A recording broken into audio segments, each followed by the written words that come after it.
Welcome to Let Me Fix This. Enjoy the video. Park the Mazda CX-5 on level ground, set the parking brake, and chock the rear wheels to prevent rolling. Loosen the front lug nuts slightly while the car is on the ground. Use a hydraulic jack to lift the front about 3.5 inches and place 2 jack stands under the pinch welds. Do not rely on the jack alone. Remove the front wheels and keep lug nuts nearby. Gather tools: 17 mm, 19 mm, and 21 mm sockets, breaker bar, penetrating oil, pry bar, and a torque wrench for reassembly. Spray penetrating oil on the lower control arm bolts, ball joint nut, and pivot studs, and let soak for several minutes. Support the lower control arm with a small floor jack under the subframe so suspension load is held.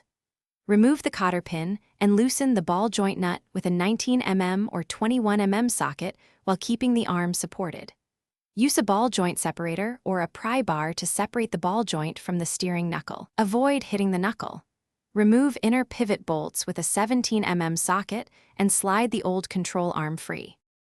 Install the new lower control arm by aligning the pivot and sliding the bolts through.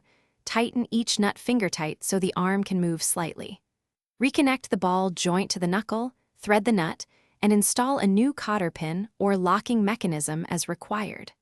Lower the vehicle until the suspension settles to normal ride height, approximately on its own wheels, before final torque. With the car at ride height, use a calibrated torque wrench and tighten all pivot and ball joint fasteners to the vehicle manufacturer torque specification.